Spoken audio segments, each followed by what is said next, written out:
जो हम civil service PCS प्रारंभिक परीक्षा के अंतर्गत जो टॉपिक है हमारा वो है प्राचीन भारत के कुछ प्रमुख अभिलेख। देखिए इसके अंतर्गत जो है मैं पूरे आपके प्रमुख जो मेन जो अभिलेख हुए हैं उनके बारे में एक डिस्कस करूंगा आपको जो है, क्योंकि यहाँ कई बार अभिलेख से भी कई बार क्वेश्चन आते हैं जो अक्सर मतलब जो है हमारे गलत हो जाते हैं। देखिए मतलब जो है कि थोड़ा सा ध्यान दे दिए, जैसे अभिलेख छोटे छोटे टॉपिक होते हैं, इनमें अगर हम क्वेश्चन सही करते हैं तो ये समझिए हमारे वो सिलेक्शन के चांस उतने ही ज्यादा बनते हैं। देखिए जो सामान्य टॉपिक होते हैं, सामान्य टॉपिक में तो देखो सभी बच्चे क्वेश्चन सही करते हैं। थोड़े से जो छोटे जो थोड़ा हट के टॉपिक है उनको थोड़ा सा ध्यान दिया जाए तो शायद हो सकता है कि आपका सिलेक्शन पक्का हो जाए। अब जैसे मान लीजिए हम आपको अभिलेख के बारे में बात करते हैं। देखिए अब जो है, अब देखिए अभिलेख का जो अध्ययन है, यानी अभिलेखों को अध्ययन को ही हम जो है पुरालेख शास्त्र कहते हैं। क्या कहते हैं? पुरालेख शास्त्र।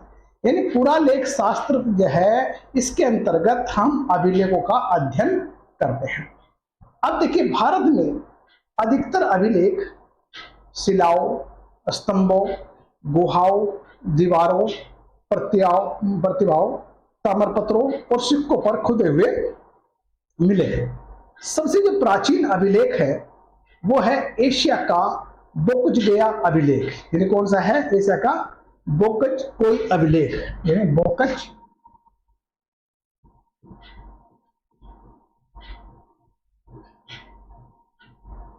बोकजगय अभिलेख।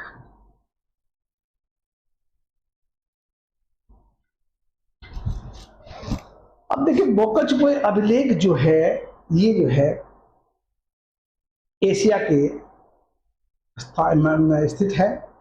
एशिया के बोकजगय नामक स्थान पर 1400 ईस्वी में यह अभिलेख मिला है। बोकजगय अभिलेख में वैदिक देवता जैसे मित्र, वरुण, इंद्र, नासत्य यानी अश्वनी कुमार के नाम मिलते हैं। देखिए बहुत बार क्वेश्चन आता है बोकजगय अभिलेख में किस वैदिक देवताओं का नाम मिलता है। इनके देख कौन कौन से 4 देवता है।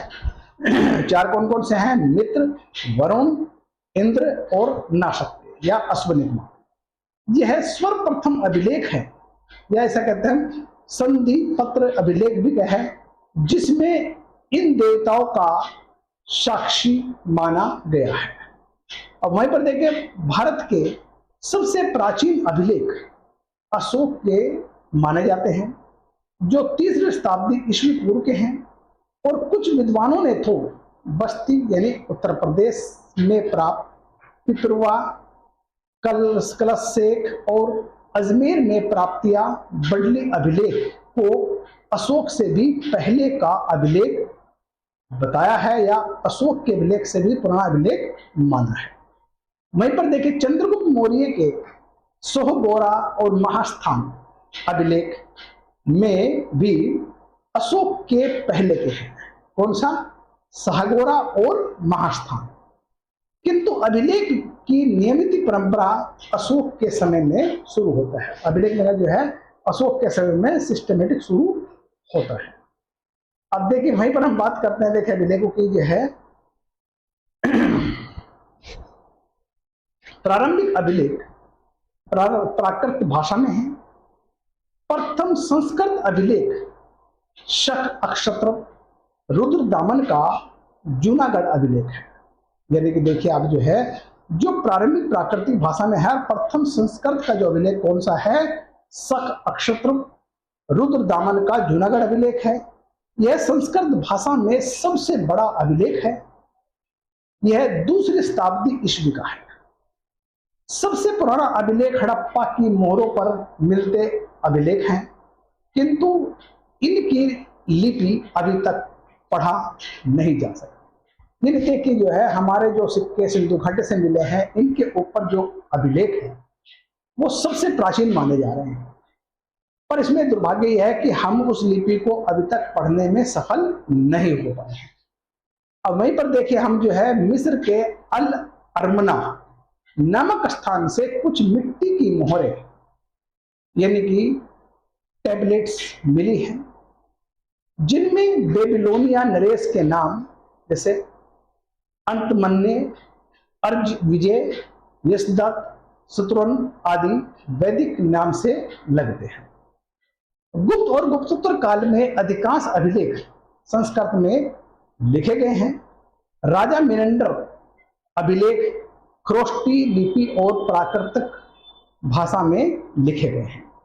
वहीं पर देखिए बेसनगर यानी विदिशा में से यूनानी राजदूत हेलियोडोरस का गरुड़ स्तंभ अभिलेख, कौन सा गरुड़ स्तंभ अभिलेख प्राप्त हुआ है। इसकी जानकारी है, इसकी सरकारी अभिलेख या सरकारी अभिलेख से द्वितीय शताब्दी ईस्वी पूर्व में भारत के भागवत धर्म के विकास की जानकारी मिलती है। अब यहां पर इसमें ब्रह्मलिपि का प्राकृतिक भाषा में प्रयोग किया गया है। मध्य प्रदेश का ही एक दूसरा अभिलेख है एरण से वराह प्रतिमा का पर हूण राजा तोरमान का लेख मिलता है। भारत में सबसे अधिक अभिलेख मैसूर कर्नाटक में मिले हैं।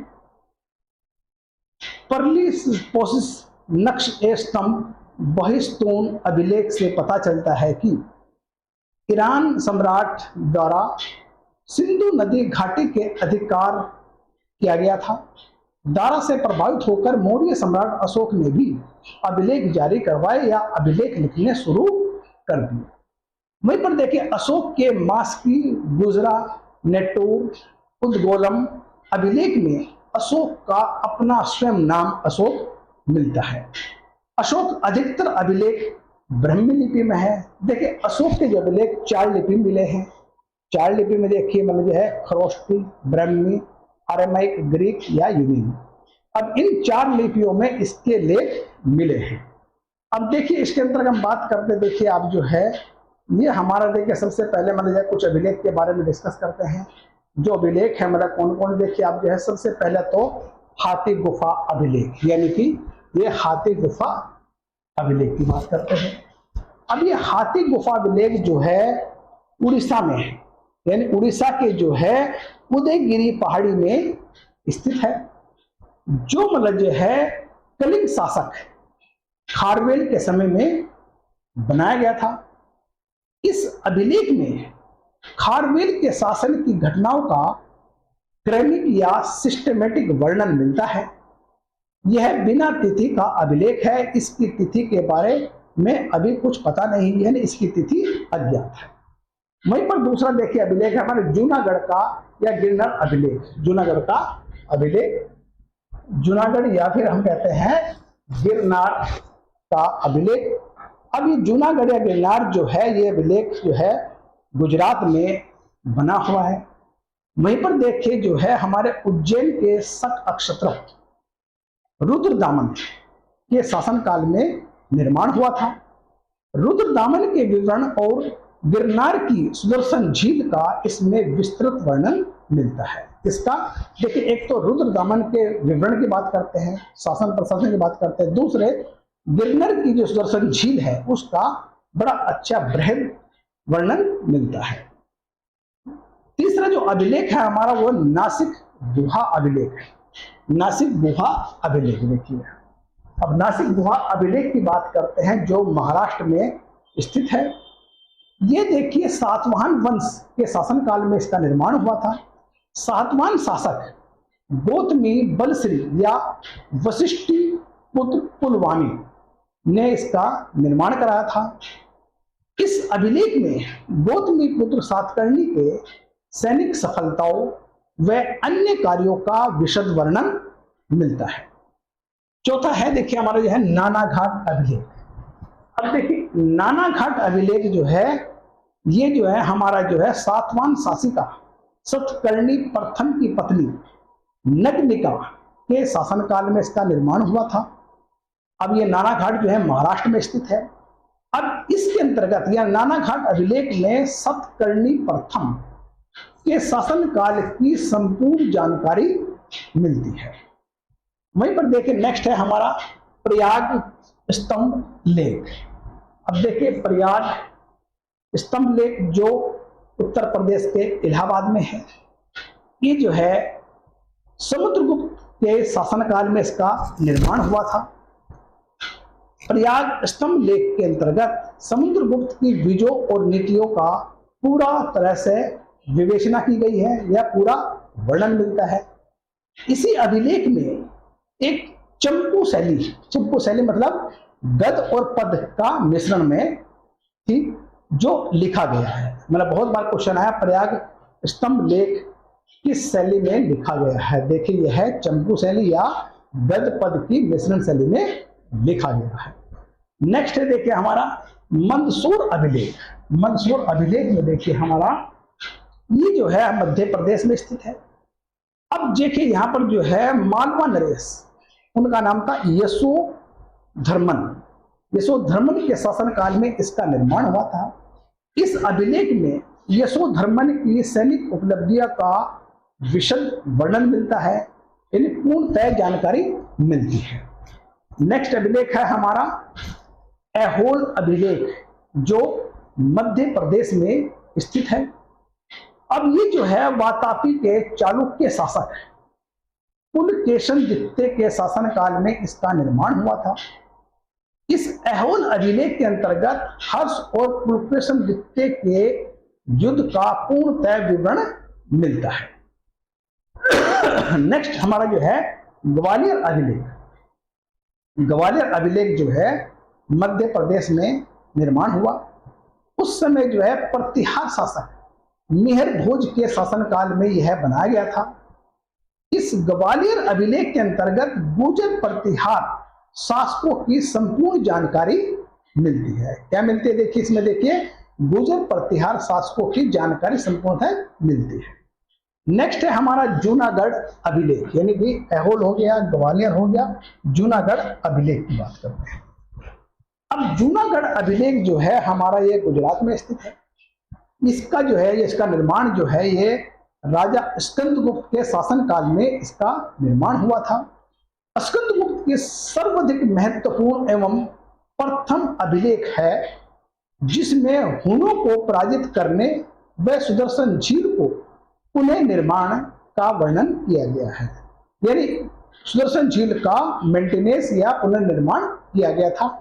ये बहुत बार आया है, किसके शासन काल में सुदर्शन झील का पुनर्निर्माण हुआ था या किसने किया था। देखिए नेक्स्ट है हमारा भीतरी स्तंभ लेख, जो गाजीपुर उत्तर प्रदेश में स्थित है। यह भी मतलब जो है स्कंदगुप्त के शासन काल में इसका निर्माण हुआ था। इसके अंतर्गत पुष्यमित्रों और हुनों के साथ हुए युद्ध का विशद वर्णन मिलता है। नेक्स्ट देखिए हमारा जो है उत्तर मेरूर अभिलेख, जो हमें तमिलनाडु से मिला है या जो है तमिलनाडु में स्थित था। ये चोल शासक प्रांतक प्रथम के समय में इसका निर्माण हुआ था। इस अभिलेख के अंतर्गत 919 से 912 ईस्वी के, यानी कि मतलब जो है दो अभिलेख से चोल काल के स्थानीय शासन की जानकारी मिलती है।